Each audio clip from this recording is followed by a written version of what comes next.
18장을 읽었습니다마는 앞에 17장은 지난 철야에도 말씀을 드린 것처럼 재판장들과 왕에게 주는 교훈의 말씀이었던 것을 우리가 볼 수 있습니다. 재판장은 재판을 할 때 하나님의 공의로 재판해야 된다는 거예요. 내 생각이나 내 감정이 개입하면 안 된다는 거예요. 그래서 하나님의 말씀에 근거한 올바름, 의로움 가운데 재판해야 된다. 그렇게 말씀합니다. 여러분, 우리가 살아가면서 재판에 대해서 불만을 가진 사람들이 참 많잖아요. 그래서 감옥에 가면 다 억울한 사람만 있다는 거예요. 나는 잘못 끌려왔다. 나는 잘못 감옥에 들어왔다. 그런다고 하는 거예요. 그래서 재판관은 하나님의 공의로 재판을 해야 된다. 이렇게 말씀합니다. 왕에게 대한 말씀도 있습니다. 그래서 왕이 될 사람은 이런 사람을 왕으로 삼아야 된다. 그리고 왕이 하지 말아야 할 것과 왕이 해야 할 것을 17장에 기록하고 있는 것을 우리는 볼 수 있습니다. 그래서 왕이 되면 늘 하나님의 말씀을 곁에 두고 말씀을 연구하고 말씀에 순종하고 지켜야 된다. 그렇게 말씀하고 있는 것을 우리가 볼 수 있는 것입니다. 자, 오늘 본문은 재판장과 그리고 왕에 이어서 제사장에 대한 교훈을 하고 있는 것을 우리는 볼 수 있습니다. 18장 1절입니다. 우리 한번 보겠습니다. 레위 사람 제사장과 레위의 온 지파는 이스라엘 중에 분깃도 없고 기업도 없을지니 그들은 여호와의 화제물과 그 기업을 먹을 것이라. 여러분, 레위 지파는 어떻게 제사장 직분을 감당하게 됐습니까? 이 레위 지파는 어떻게 해서 성전에서 봉사하는 사람들이 되었느냐, 그런 말입니다. 여러분, 레위는 야곱의 12아들 가운데 세 번째로 태어났습니다. 여러분, 우리가 아는 것처럼 야곱은 자기 형님에게 팥죽 한 그릇을 주고 장자의 명분을 빼앗아 버렸죠. 형이 죽이려고 하니까 외삼촌 집으로 도망을 갔습니다. 외삼촌 집에서 20년을 섬겼는데요. 이 외삼촌 집에 있는 동안 외삼촌의 작은 딸 라헬을 사랑했습니다. 그래서 라헬과 결혼하기를 원했고요. 그래서 외삼촌이 너가 7년 동안 열심히 봉사하면 라헬을 너에게 줄 것이다. 그 약속을 듣고 7년 동안 열심히 봉사했습니다. 마침내 결혼식 날 이제 라헬과 결혼식에 이르게 됐던 거예요. 그런데 아침에 자고 일어나서 보니까 라헬이 아니라 라헬의 언니 레아였던 거예요. 그의 외삼촌은 이야기합니다. 우리 동네에서는 동생이 먼저 시집가는 일은 없다. 언니가 먼저 가야 된다.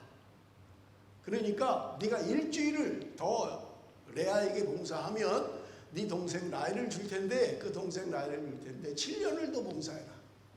그래서 레아와 라헬이라는 아내를 얻게 됩니다. 그런데 이 레아라고 하는 언니에게서 야곱의 4아들이 태어납니다. 12아들 중에 첫 번째부터 4번째까지가 레아에게서 태어나는 거예요. 그런데 여러분, 레위라고 하는 이 지파는 3번째 아들입니다. 3번째 아들. 레아의 3번째 아들.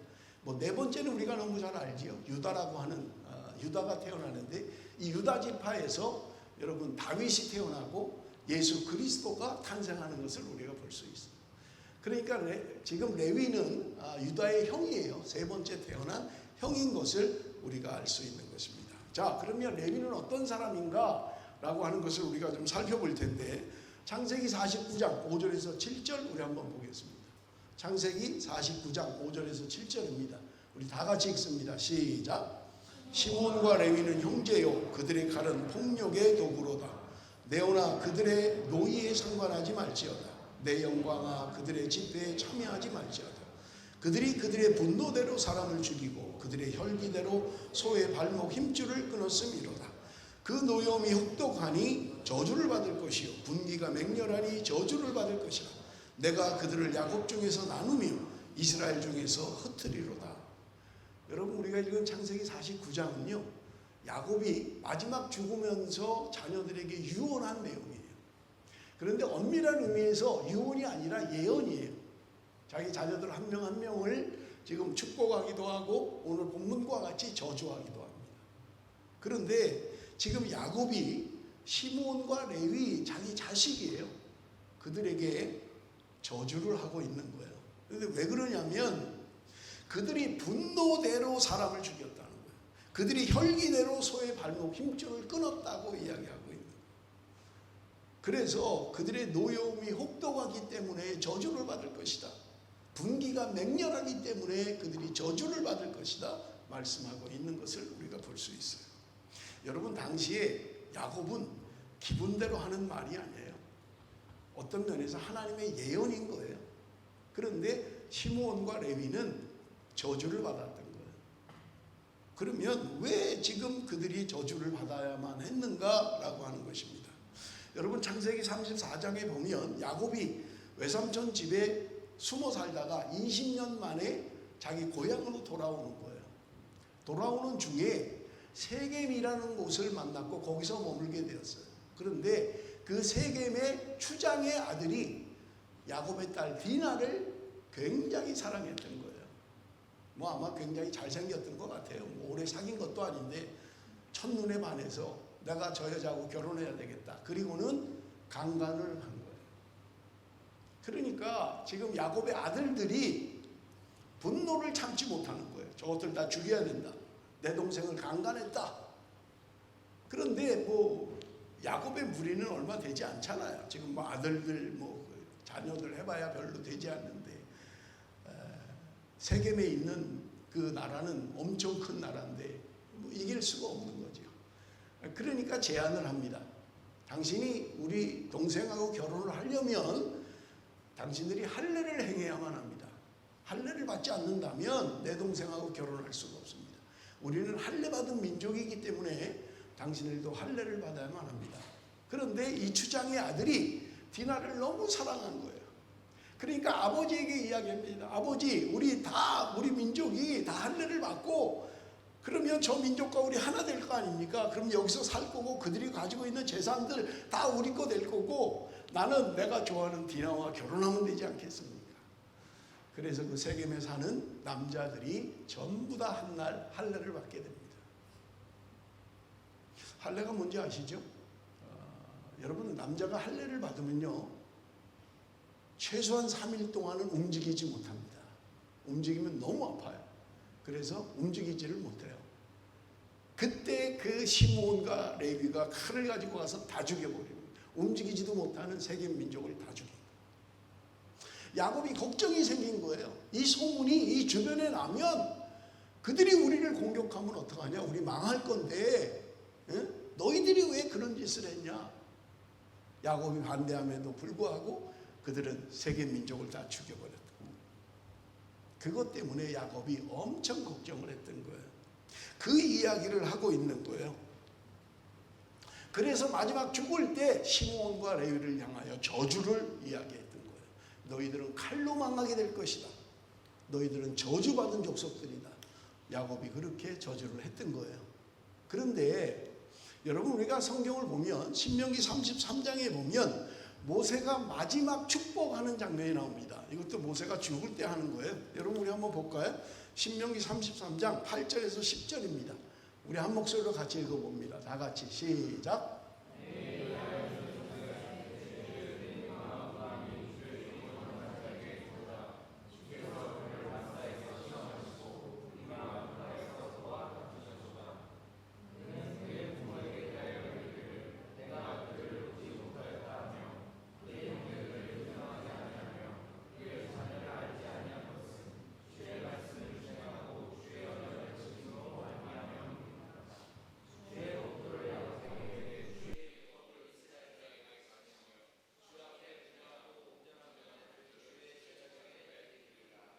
자, 지금 레위의 아버지 야곱은 저주받은 민족이라고 이야기한 거예요. 그런데 모세는 지금 레위를 이야기하기를 경건한 자다 그렇게 이야기하는 거예요. 그리고 그들이 이스라엘 민족을 가르쳐야 된다. 예배를 집전해야 된다. 지금 그렇게 이야기하고 있는 거예요. 이상하잖아요. 분명히 아버지는 너희들 칼로 망할 거야. 너희들 칼로 그렇게 행했기 때문에 너희들 저주를 받을 거야. 그렇게 했는데 물론 시간이 많이 지났어요. 여러분, 야곱이 유언할 때와 지금 모세가 이야기한 거는 적어도 500년 이상의 간격이 있어요. 그런데 모세는 이야기하기를 레위 지파가 경건한 사람들이라고 이야기하고 있는 거예요. 도대체 무슨 일이 있었길래 그렇게 자기 혈기대로 자기 분으로 살았던 그 사람들이 하나님 앞에 경건한 자로 살 수 있냐는 거예요. 어떻게 하나님의 말씀을 가르치는 자로 살 수 있었느냐 하는 거예요. 여러분, 그 이유는 민수기 25장에 기록되어 있습니다. 민수기 25장 11절에서 13절 제가 읽겠습니다. 제사장 아론의 손자 엘라살의 아들 비느하스가 내 질투심으로 질투하여 이스라엘 자손 중에서 내 노를 돌이켜서 내 질투심으로 그들을 소멸하지 않게 하였도다. 그러므로 말하라. 내가 그에게 내 평화의 언약을 주리니 그와 그의 후손에게 영원한 제사장 직분의 언약이라. 그가 그의 하나님을 위하여 질투하여 이스라엘 자손을 속죄하였음이니라. 자, 그렇게 저주받은 사람들이 지금 하나님 앞에 경건한 자로 쓰임받았은 이유는 사건이 있었던 거예요. 그게 뭐냐면 여러분 읽은 것처럼 민수기 25장에 보면 이스라엘 백성들이 모압 여인과 간음을 행하는 거예요. 하나님이 이방 여자와 결혼하면 안 된다 그랬는데 이스라엘 백성들이 그만 모압 여자들과 그렇게 성관계를 맺었던 거예요. 그래서 그 민족 가운데 지금 연병이 퍼져서 많은 사람이 죽어가는 거예요. 그러니까 우리가 지금 왜 이런 저주를 받아야 되냐? 그러니까 이야기했겠죠. 하나님의 말씀대로 살지 않아서 그렇다. 이방 여자와 결혼하면 안 된다 그랬는데 이방 여자와 결혼한 것 때문에 그렇다. 그러니까 온 민족이 회개하는 거예요. 하나님, 우리가 잘못했습니다. 우리가 말씀대로 살겠습니다. 하나님 용서해 주세요. 그렇게 기도하고 있는 중에 한 남자가 이방 여자를 끌고 자기 텐트로 들어가는 걸 본 거예요. 누가 봤냐면 비느하스라고 하는 사람이 봤어요. 이 비느하스는 아론의 증손자예요. 증손자. 그런데 지금 다 회개하고 있는데 하나님, 우리가 잘못했습니다. 우리가 돌이키겠습니다. 하나님, 이 연병을 멈춰주세요. 그렇게 기도하고 있는데 지금 이방 여자를 끌고 자기 텐트로 들어가는 걸 온 백성이 그리고 비느하스가 본 거예요. 그런데 비느하스가 하나님의 의분을 가지고 일어나서 뒤쫓아가서 장막 안에서 텐트 안에서 다 죽여버린 거예요. 이것이 여기 오늘 본문에 보면 하나님이 속죄가 되었다는 거예요. 그래서 하나님이 연병을 멈췄다고 말씀하고 있는 거예요. 그러면서 하는 말이 비느하스는 하나님의 의를 가지고 행했다고 이야기합니다. 그래서 그때부터 레위 지파는 하나님의 영원한 제사장으로 활동해야 된다. 그렇게 말씀하고 있는 것을 우리는 볼 수 있는 것입니다. 여러분, 폭력의 상징이었던 여러분 레위 지파였던 것입니다. 분노와 복수심에 불탔던 사람이에요. 그런데 그가 변하여 경건한 사람으로 하나님 앞에 쓰임받는 것을 우리가 볼 수 있습니다. 분노와 혈기가 가득한 사람이었는데 그들이 하나님 앞에 경건한 자로 쓰임받았다는 거예요. 여러분, 스스로 한번 판단을 해보십시오. 나는 다른 사람보다 혈기가 많은가? 나는 다른 사람보다 분노가 많은가? 여러분 한번 판단해 보십시오. 그렇다면 방법이 있습니다. 하나님의 도구로 사용되는 거예요. 하나님의 도구로 사용되는 거예요. 지금 비느하스도 하나님의 의분을 가지고 있었던 거예요. 그것이 하나님께서 기쁘게 받으셨고 그 레위 족속을 하나님의 영원한 제사장으로 삼으셨던 것을 우리가 볼 수 있는 것입니다. 자, 신명기 18장 1절 2절 오늘 읽었던 말씀이긴 합니다만은 우리 한번 봅니다. 레위 사람 제사장과 레위의 온 지파는 이스라엘 중에 분깃이 없고 기업도 없을지니 그들은 여호와의 화제물과 그 기업을 먹을 것이라. 그들이 그들의 형제 중에서 기업을 가지지 않을 것은 여호와께서 그들의 기업이 되심이니 그들에게 말씀하신 같으니라. 자, 레위인들에 대한 규정을 말씀하고 있는 거예요. 그런데 여러분, 그들이 가나안 땅에 들어갔을 때 12지파에게 땅을 분배합니다. 야곱의 12아들에게 땅을 분배해요. 그런데 레위 지파에게는 땅을 분배하지 않았어요. 땅을 주지 않았어요. 여러분, 땅이 없으면요 살 수가 없는 거예요. 농사를 지어서 거기 추수가 있어야 그걸 가지고 먹고 살 거 아니에요. 그런데 안 준 거예요, 레위 자손에게는. 그럼 여러분 어떻게 먹고 살라는 거예요, 레위 지파는. 그런데 하나님이 말씀하시기를 오늘 본문에 보면 하나님이 기업이라고 이야기하는 거예요. 하나님이 기업이다. 그러니까 너희는 땅을 주지 않겠다라고 말씀하시는 거예요. 그런데 하나님의 기업이 무엇입니까? 하나님의 기업이 뭐예요?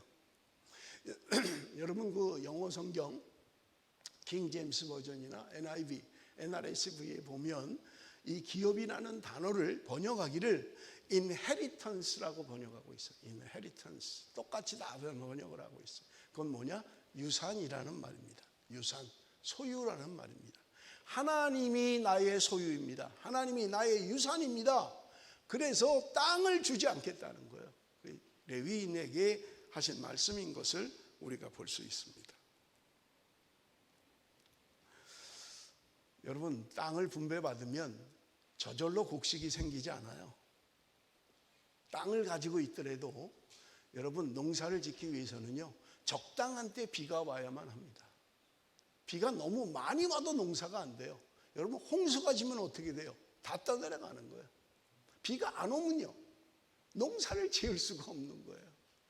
뭐 요즘은 인간적인 방법으로 댐을 막고 뭐 물을 대고 해서 할 수 있겠지만 자연적으로 보면 그 당시에는 자연적으로 뭘 해야 되는데 적당한 때에 비가 오지 않으면 농사를 지을 수가 없는 거예요. 그렇다면 내가 땅을 가지고 있다 할지라도 그것은 하나님의 은혜가 있어야 된다는 말이에요. 하나님의 은혜가 있어야 되는 거예요. 내가 땅만 있으면 소출을 얻고 내가 땅만 있으면 추수를 할 수 있는 게 아니에요. 내가 아무리 열심히 해도 적당한 때 비가 와야 되고요, 적당한 때 거둘 수 있도록 해주셔야 거둘 수 있다는 말입니다. 그런데 레위인은 거둘 곡식이 없어요. 땅이 없으니까요. 그런데 하나님의 기업이다. 하나님이 기업이라고 말씀하는 거예요. 여러분 이게 믿어지지 않으면 여러분 제사장의 직분을 감당할 수 없지요. 하나님이 나의 기업이다, 하나님이 나를 책임지신다 하는 게 없으면 여러분 불가능한 거예요. 그래서 제사장과 레위인이 해야 할 규정을 민수기 18장은 규정하고 있는 것을 우리가 볼 수 있습니다. 여러분 제사장들은 레위 백성들이 드리는 11조로 레위 지파와 제사장들이 살아야만 한다고 말씀하고 있어요. 여러분 기억하셔야 될 게 레위 지파와 제사장은 다른 사람들이 아니에요. 같은 레위 지파 안에 있습니다. 레위 지파 안에 제사장을 하는 사람들이 있고 성전에서 봉사하는 레위 지파가 있는 거예요. 그러니까 제사장은 원래부터 따로 있는 게 아니에요. 그렇다면 아론도 레위 지파에 속한 거예요. 그래서 아론의 후손들이 제사장을 하는데 아무나 할 수 없다고 이야기하고 있는 거예요. 나머지 레위인들, 제사장이 아닌 레위인들은 성전에서 봉사하는 일을 했던 것을 우리는 볼 수 있는 것입니다.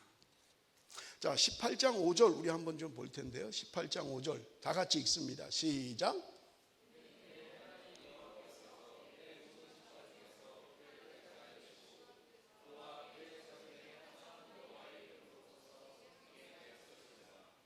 자, 여러분 보세요. 레위인들은, 특별히 제사장들은 아버지가 제사장이면 아들이 자동으로 승계되는 거예요. 선거에서 뽑는 게 아니에요. 아버지가 제사장이면 아들은 자동으로 제사장이 되는 거예요. 승계된다고요. 그런데 지금 하나님이 말씀하시는 건 뭐예요? 내 모든 지파 중에서 그를 택하여 내시고, 하나님이 택했다는 거예요. 하나님이 택하셨다는 거예요. 자동으로 승계되는 게 아니라 하나님이 택하셨다는 거예요. 그런데 여러분 우리가 성경을 보면 아니 아버지가 제사장이지 왜 내가 제사장이야? 그런 사람들이 있었어요. 그게 누구예요? 여러분 아론의 아들인 나답과 아비후예요. 그래서 자기들 마음대로 예배를 인도했던 거예요. 그래서 결국은 그들은 죽고 말았던 거예요. 여러분 엘리의 두 아들 홈니와 비느하스, 하나님의 제사를 우습게 여기다가 그들도 죽고 말았던 거예요. 하나님이 지금 아버지가 제사장이기 때문에 내가 자동으로 제사장 된다는 생각을 하면 안 된다는 거예요. 하나님이 나를 택하여 세웠다, 이런 생각을 해야 된다는 거예요. 그런데 아니 나는 뭐 내가 원해서 된 게 아니야. 우리 아버지가 제사장이라 내가 제사장이 된 거야. 하는 것은 하나님이 기뻐하는 것이 아니라는 말입니다. 그래서 여러분 그 히스기야 시대 그리고 느헤미야 시대 때 보면 제사장들이 도망가는 일이 생겼어요. 도망갔어요. 그래서 예배를 드릴 수가 없는 거예요. 제사장들이 없으니까. 왜 그랬냐면 다른 민족들이 11조를 내야 그것으로 레위 지파가 사는데 백성들이 안 내는 거예요. 11조를. 그러니까 레위 지파 사람들이 먹을 게 없는 거예요. 그러니 어떻게 해요? 도망가 버리는 거예요. 왜냐하면 자식도 있고 처도 있고 가족이 있는데 먹고는 살아야 되잖아요. 그런데 내야 될 백성들이 11조를 안 내는 거예요. 그러니까 도망가 버린 거예요. 여러분 여기 오늘 본문에 18장 7절 우리 한번 보겠습니다. 18장 7절 다 같이 한번 읽습니다. 다 같이 시작.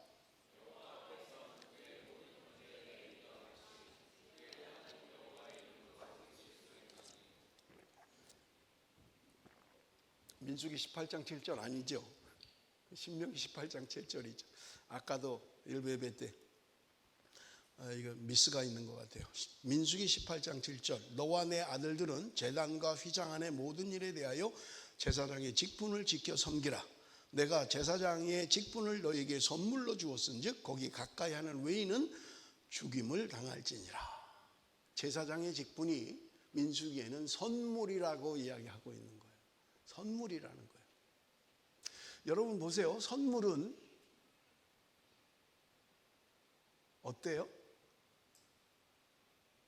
선물을 받았습니다. 생일날 선물을 받았습니다. 크리스마스 때 선물을 받았습니다. 선물은 당연히 받는 건가요? 내가 집에서 밥하고 빨래하고 애들 키우고 얼마나 힘든데 내 생일 선물로 그래 100불짜리밖에 선물 안 하냐? 내가 그거밖에 안 되냐? 하면 선물이 아니에요. 그건. 선물은 생각지도 못하게 받는 거예요. 대가가 아니에요. 내가 이렇게 했기 때문에 이만큼 내가 받아야 돼 라고 하는 것은 선물이 아니라 대가입니다. 근데 하나님이 제사장 직분 내가 너를 택하여 세웠다. 그런데 선물이다 라고 이야기하는 거예요. 무슨 말이에요? 당연한 거 아니라는 거예요. 그래서 여러분 아내나 남편이나 선물을 줄 때 남과 비교하지 마십시오. 나는 100불짜리밖에 안 해줘? 옆집 아줌마는 500불짜리 받았다는데 이렇게 하면 선물이 아니에요. 더 이상 선물이 아니에요. 언제나 감사가 있어야 되고요. 은혜가 있어야만 합니다. 그렇잖아요. 비교하면 그거 뭐 어떻게 하겠어요. 옆집 아줌마는 다이아몬드 받았어 하면 어쩔 거냐고요. 선물은 비교하는 게 아니에요. 대가는 비교할 수 있어요. 그러나 선물은 비교하는 것이 아닙니다. 하나님이 제사장의 직분을 선물이라고 말씀하고 있는 거예요. 지금. 내가 너희들에게 주는 선물이다. 그렇게 말씀하고 있는 것입니다. 그 말은 무슨 말입니까? 내가 받을 만한 자격이 없다는 거예요. 내가 받을 만한 자격이 없다는 거예요. 내가 제사장으로 세워질 만한 자격이 없다는 거예요. 그런데 하나님이 나를 택하셨고 선물로 직분을 주셨다고 말씀하고 있는 것을 우리가 볼 수 있습니다. 나는 부족한데 나는 도저히 그 직분을 받을 만하지 않은데 하나님이 선물로 주셨다는 거예요. 그렇다면 여러분 우리는 감사해야만 합니다. 감사해야 돼요.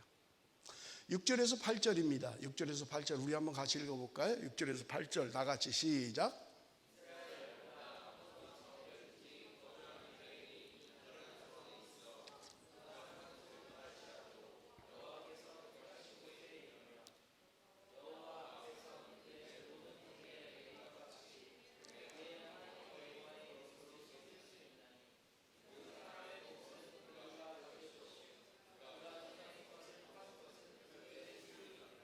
자, 무슨 말을 하고 있는 거예요? 레위인들이 삶의 터전을 옮길 수 있다는 거예요. 지방에 있다가 중앙 예루살렘으로 옮길 수도 있고요. 예루살렘에 있다가 지방으로 내려갈 수도 있다는 거예요. 그러면 장소를 옮기더라도 그곳에서 똑같은 직분을 거기 있는 사람들과 행하라고 말씀하고 있는 거예요.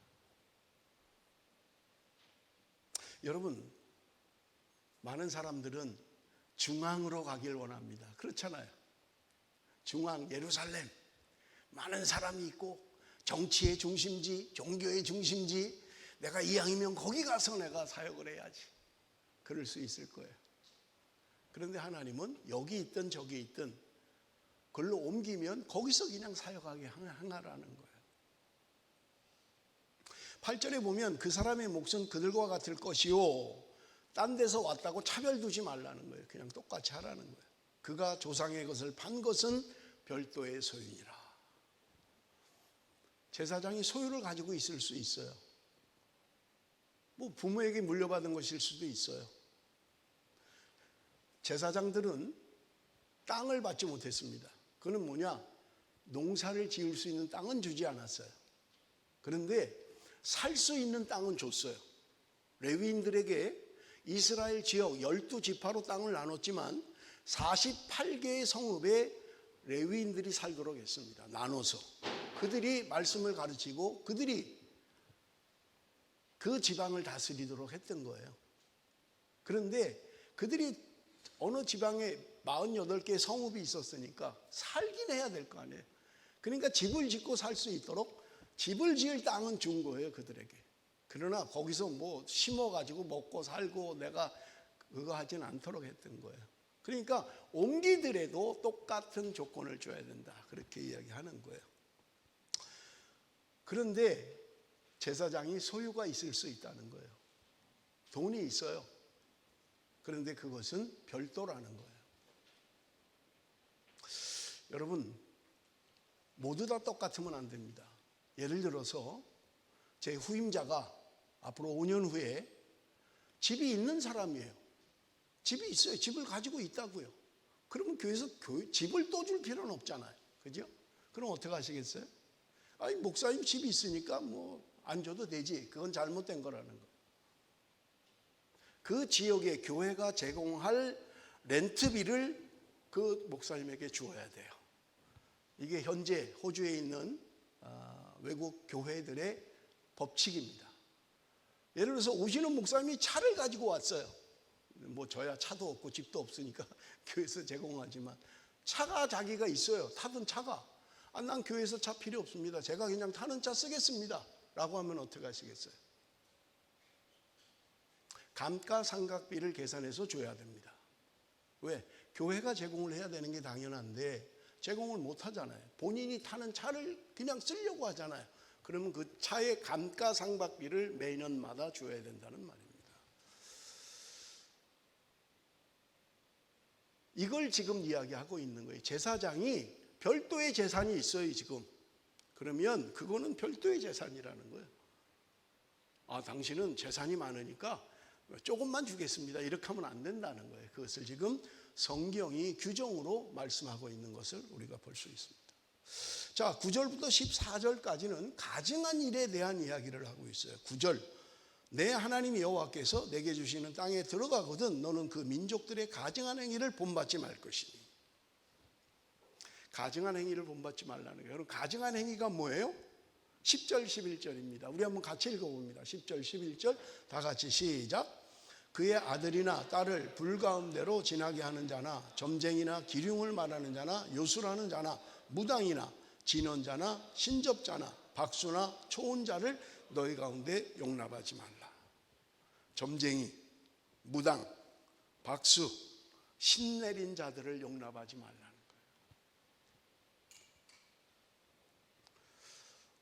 제가 퍼스에서 멜번에 2007년도에 와서 교회를 개척하고 사역을 했어요. 그런데 2010년에 무슨 일이 있었냐면 아프리카의 목사인 데이비드 워라는 목사가 예언을 했어요. 그게 뭐냐면 대한민국에 전쟁이 일어난다는 예언을 했어요. 한국은 전쟁에 휘말릴 거다. 자기가 하나님이 환상을 보여주셨다. 아주 구체적이었어요. 막 로켓가 날아가고 그래서 이런 발전소 이런 데 막 공격이 되고 그래서 정전이 되고 이런 환상을 구체적으로 얘기했던 거예요. 사람들이 아이고 큰일 났다. 이제 진짜 전쟁이 일어나나 보다. 그때 당시에 한국 안에 굉장히 좀 군사적으로 좀 어수선한 그런 때였어요. 그러니까 사람들이 그 말을 다 믿었던 거예요. 그때 교인 중에 한 명이 저한테 와서 목사님 어떻게 해야 되겠습니까? 전쟁이 난다는데 지금 한국에는 우리 부모 형제들이 지금 살고 있습니다. 어떻게 해야 될까요? 그들을 전부 다 일로 불러드릴까요? 걱정이 태산인 거예요. 이 전쟁 난다는데 우리 가족들 어떡하나?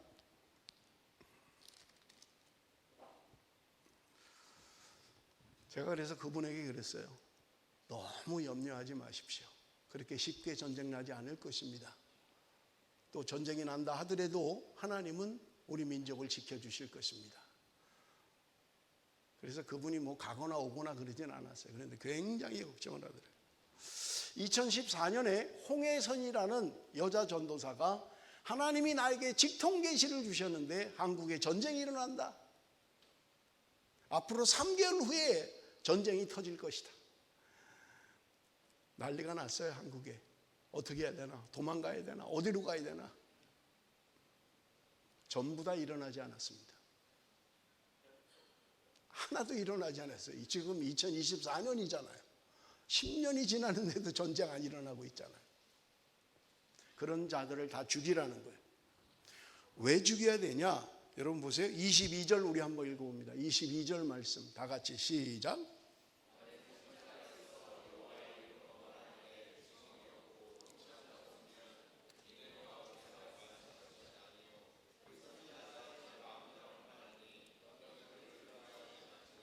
선지자가 예언을 하면 그 말씀이 이루어지는 증험이 있어야 된다는 거예요.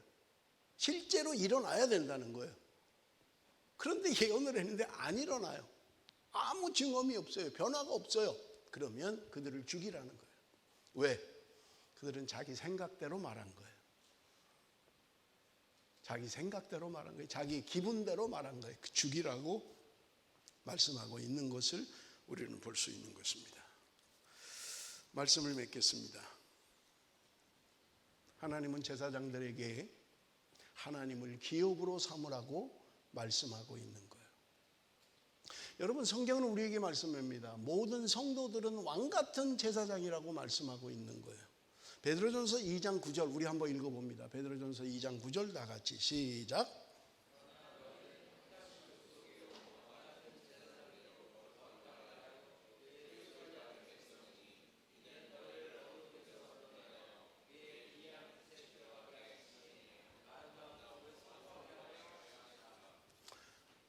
여러분 신명기가 기록될 당시 그리고 지금 베드로전서가 기록할 당시는 여러분 적어도 1500년의 간극이 있습니다. 물론 지금 우리하고는 또 2000년의 간극이 있죠. 이 말씀이 기록될 당시.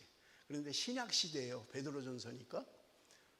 신약전서에서 신약 시대에 말씀한 것이 무엇이냐? 우리 성도들은 다 왕같은 제사장이라는 거예요. 구약시대는 제사장에 특별한 사람들이 있었어요. 아론의 후손들이 반드시 돼야만 했어요. 아무나 될 수 없었어요. 그런데 신약시대로 넘어오면서 우리 모두가 다 왕같은 제사장이라는 거예요. 그러면 구약시대의 제사장에게 주신 말씀이 곧 저와 여러분에게 주시는 말씀입니다. 너희들이 사는 것은 하나님이 기업이 돼야 된다. 너희들은 당연히 그렇게 사는 게 아니라 하나님의 선물이다.